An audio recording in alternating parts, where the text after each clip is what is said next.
So I had the chance to meet with some of the kids in the program today. Where are you? Scream out. There you go. I love those kids. And so what I thought I would do, because they gave me a little bit of time to say whatever I want, is offer you a little bit of some observations for your future. I have 5 little rules that you can follow as you find your spark and bring your spark to life. The first is to go after the things that you want.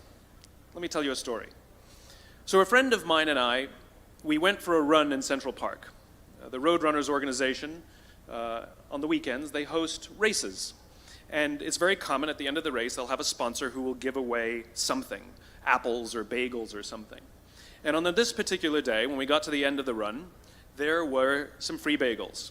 And they had picnic tables set up, and on one side was a group of volunteers.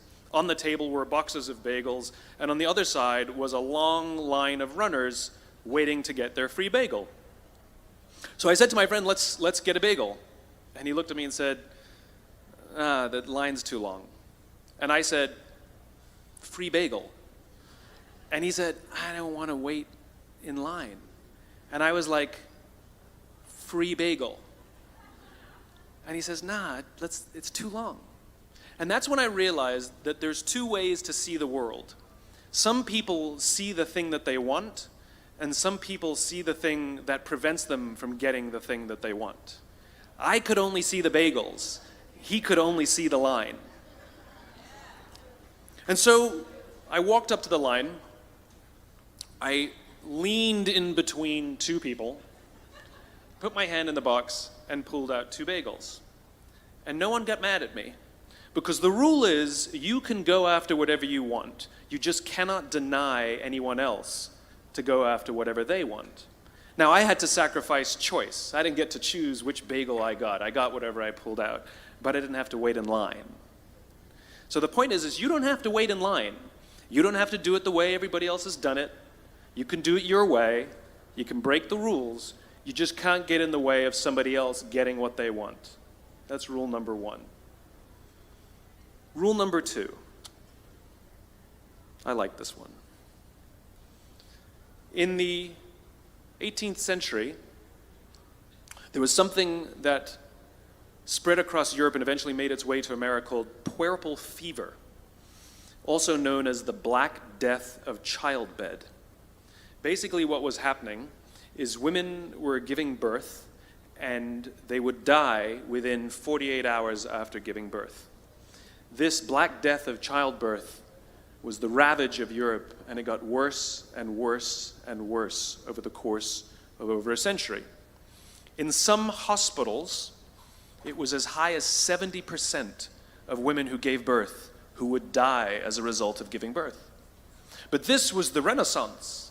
This was the time of empirical data and science, and we had thrown away things like tradition and mysticism. These were men of science. These were doctors.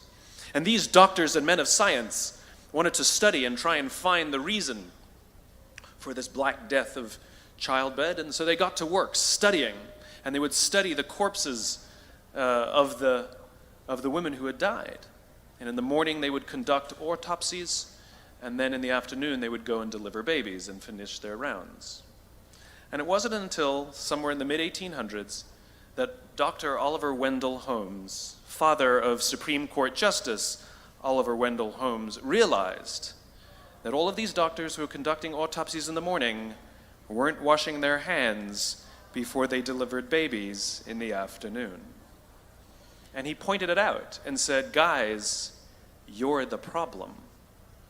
And they ignored him and called him crazy for 30 years. Until finally somebody realized that if they simply washed their hands, it would go away. And that's exactly what happened. When they started sterilizing their instruments and washing their hands, the Black Death of childbed disappeared. My point is, the lesson here is, sometimes you're the problem. We've seen this happen all too recently with our new men of science and empirical studiers and these men of finance. who were smarter than the rest of us until the thing collapsed. And they blamed everything else except themselves. And my point is take accountability for your actions. You can take all the credit in the world for the things that you do right, as long as you also take responsibility for the things you do wrong. It must be a balanced equation. You don't get it one way and not the other. You get to take credit when you also take accountability. That's lesson 2. Lesson 3, take care of each other. The United States Navy SEALs are perhaps the most elite warriors in the world. And one of the SEALs was asked, who makes it through the selection process? Who is able to become a SEAL? And his answer was, I can't tell you the kind of person that becomes a SEAL. I can't tell you the kind of person that makes it through BUDS. But I can tell you the kind of people who don't become SEALs. He says the guys that show up with huge, bulging muscles, covered in tattoos, who want to prove to the world how tough they are, none of them make it through. He said the preening leaders who like to delegate all their responsibility and never do anything themselves, none of them make it through. He said the star college athletes who've never really been tested to the core of their being, none of them make it through. He says some of the guys that make it through are skinny and scrawny. He said some of the guys that make it through, you will see them shivering out of fear. He says, however, all the guys that make it through, when they find themselves physically spent, emotionally spent, when they have nothing left to give physically or emotionally, somehow, some way, they are able to find the energy to dig down deep inside themselves, to find the energy to help the guy next to them. They become SEALs, he said. You want to be an elite warrior. It's not about how tough you are.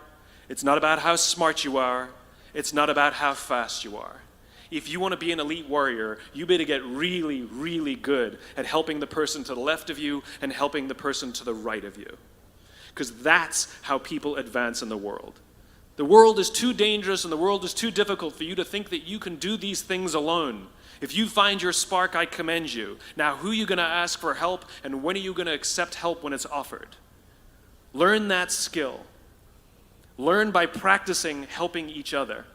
It'll be the single most valuable thing you ever learn in your entire life. To accept help when it's offered and to ask for it when you know that you can't do it.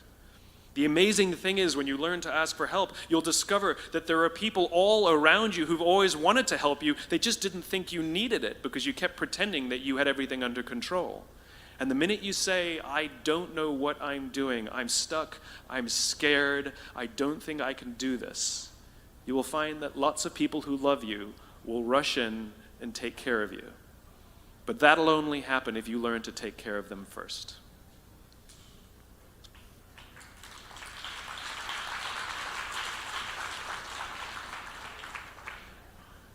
Lesson 4. Nelson Mandela is a particularly special case study in the leadership world because he is universally regarded as a great leader. You can take other personalities, and depending on the nation you go to, we have different opinions about other personalities. But Nelson Mandela, across the world, is universally regarded as a great leader. He was actually the son of a tribal chief. And he was asked one day, how did you learn to be a great leader? And he responded that he would go with his father to tribal meetings. And he remembers two things when his father would meet with other elders. One, they would always sit in a circle. And two, his father was always the last to speak. You will be told your whole life that you need to learn to listen. I would say that you need to learn to be the last to speak. I see it in boardrooms every day of the week. Even people who consider themselves good leaders, who may actually be decent leaders, will walk into a room and say, here's the problem, here's what I think, but I'm interested in your opinion, let's go around the room. It's too late. The skill to hold your opinions to yourself until everyone has spoken does two things. One, it gives everybody else the feeling that they have been heard. It gives everyone else the ability to feel that they have contributed. And two, you get the benefit of hearing what everybody else has to think before you render your opinion. The skill is really to keep your opinions to yourself. If you agree with somebody, don't nod yes. If you disagree with somebody, don't nod no. Simply sit there, take it all in, and the only thing you're allowed to do is ask questions so that you can understand what they mean and why they have the opinion that they have. You must understand from where they are speaking, why they have the opinion they have, not just what they are saying. And at the end, you will get your turn. It sounds easy, it's not. Practice being the last to speak. That's what Nelson Mandela did. Number 5. This is Monty Python. 1, 2, 5, 3. For all the other nerds in the audience. There's one. Number 5. My favorite one of all. True story. There was a former Undersecretary of Defense who was invited to give a speech at a large conference, about 1,000 people. And he was standing on the stage with his cup of coffee and his styrofoam cup, giving his prepared remarks with his PowerPoint behind him. And he took a sip of his coffee and he smiled and he looked down at the coffee. And then he went off script. And he said, last year I spoke at this exact same conference. Last year I was still the undersecretary. And when I spoke here last year, they flew me here business class. And when I arrived at the airport, there was somebody waiting for me to take me to my hotel. And they took me to my hotel and they had already checked me in and they just took me up to my room. And the next morning I came downstairs and there was someone waiting in the lobby to greet me and they drove me to this here same venue. They took me through the back entrance and took me into the green room and handed me a cup of coffee in a beautiful ceramic cup. He says, I'm no longer the undersecretary. I flew here coach. I took a taxi to my hotel and I checked myself in. When I came down the lobby this morning, I took another taxi to this venue. I came in the front door and found my way backstage, and when I asked someone, do you have any coffee? He pointed to the coffee machine in the corner, and I poured myself a cup of coffee into this here styrofoam cup. He says the lesson is, the ceramic cup was never meant for me.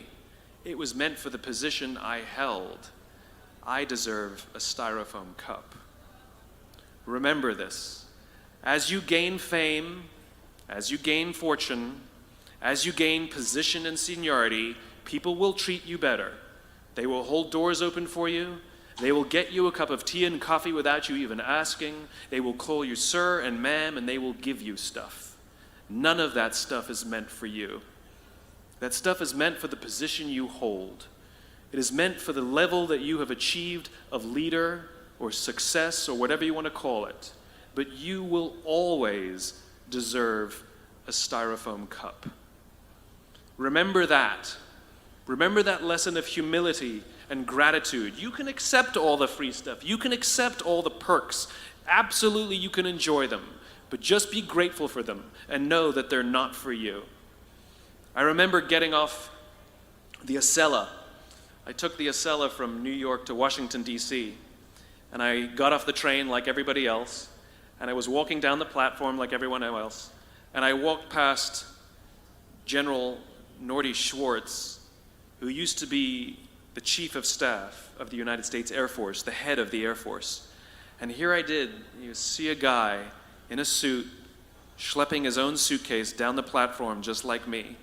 And just a couple months ago, he was flying on private jets and he had an entourage, and other people carried his luggage.